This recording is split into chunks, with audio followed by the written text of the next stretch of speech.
पाकिस्तान से भारत का तनाव भले ही कम हो गया हो, लेकिन भारत में अशांति फैलाने के एजेंडे पर पाक की खुफिया एजेंसी आईएसआई अभी भी काम कर रही है।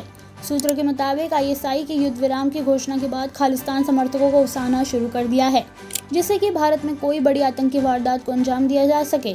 आईएसआई कनाडा में खालिस्तानी आतंकी संगठन सिख फॉर जस्टिस यानी एसएफजे की चीफ गुरपंतवंत सिंह पन्नू और दूसरे खालिस्तानी आतंकियों की मदद ले रहा है। इनके जरिए पंजाब, हरियाणा व अन्य राज्यों में खालिस्तानी आतंकियों के नेटवर्क को फिर से एक्टिव करने का काम शुरू कर दिया है।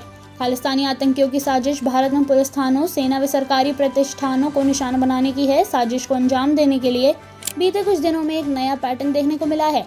फरार खालिस्तानी आतंकी अब फिर से भारत आने लगे हैं ताकि यहाँ किसी बड़ी आतंकी वारदात को अंजाम दिया जा सके। खुफिया एजेंसियों ने इसको लेकर देश की सभी सुरक्षा जांच एजेंसियों को आगाह किया है। इसके बाद से एनआईए, पंजाब, दिल्ली, चंडीगढ़ पुलिस व अन्य राज्यों की पुलिस अलर्ट मोड पर है। कुछ राज्यों पर कार्रवाई भी की गई है। आइए देखते हैं वो 4 केस जिससे खालिस्तानी नेटवर्क फिर से सक्रिय हो रहा है। पहला, नाभा जेल ब्रेक का आरोपी और 10 लाख का इनामी आतंकी कश्मीर सिंह 9 साल बाद भारत लौटा और बिहार से गिरफ्तार हुआ। दूसरा, बब्बर खालसा इंटरनेशनल का आतंकी हैरी मनी मार्जरा पिस्टल के साथ पकड़ा गया, जो चंडीगढ़ में हमला करना चाहता था। तीसरा, चंडीगढ़ पुलिस ने पिछले हफ्ते बीकेआई के 2 सक्रिय खालिस्तानी आतंकी जोबनजीत सिंह और सुमनदीप सिंह को आरडीएक्स के साथ गिरफ्तार किया था। ये अमृतसर के पुलिस थाने पर बम से हमला करने के मामले में वांटेड थे। चौथा, बब्बर खालसा से जुड़े 5 आतंकी अमृतसर थाने पर ग्रेनेड से हमला करने पहुंचे थे, लेकिन गिरफ्तार हो गए। खुफिया एजेंसियों ने पाकिस्तान से ऑपरेट किए जा रहे खालिस्तान समर्थित सोशल मीडिया अकाउंट को इंटरसेप्ट किया है। ये सभी बॉट संचालित अकाउंट हैं और इनमें खुद को भारतीय दर्शाया गया है। ये सोशल मीडिया अकाउंट किसी न किसी सिख व्यक्ति की पहचान या नकली नाम से बनाए गए हैं। खालिस्तान समर्थकों को भड़काने वाले 100 वीडियो केंद्र ने ब्लॉक किए हैं। आतंकी पन्नू के 50 से अधिक बॉट सोशल मीडिया अकाउंट भी बंद हुए हैं। भारत पाकिस्तान के बीच 10 मई शाम सीज फायर हुआ था। हालांकि पाकिस्तान ने लगातार 2 और सीज फायर का उल्लंघन किया था।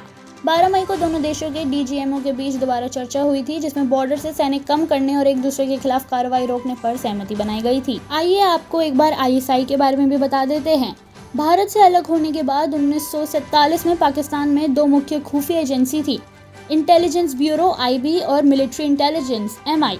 1947 में हुए भारत पाक युद्ध में एमआई तीनों सेनाओं से ठीक से तालमेल बिठाने में नाकाम रही। इससे एक नई खुफिया एजेंसी की जरूरत महसूस हुई। 1 जनवरी 1948 को इंटर सर्विसेज इंटेलिजेंस यानी आईएसआई की नींव ऑस्ट्रेलियाई मूल के British army officer major general और कैथम ने रखी थी। तब वे पाकिस्तानी आर्मी स्टाफ के मुखिया थे। इसका सबसे बड़ा अधिकारी डायरेक्टर जनरल होता है। मौजूदा मुखिया लेफ्टिनेंट जनरल नदीम अंजुम हैं। इसके स्टाफ में 25,000 लोग और 10 विभाग हैं। ये दूसरे देशों में हो रहे उन सभी सैन्य और राजनीतिक बदलावों पर नजर रखती है जिसका सीधा असर पाकिस्तान की राष्ट्रीय सुरक्षा पर पड़ता है। दूसरे देशों की खुफिया जानकारी जुटाकर देश की सुरक्षा व्यवस्था में बदलाव करना और सेना के तीनों अंगों में तालमेल बैठाना भी आईएसआई का काम है।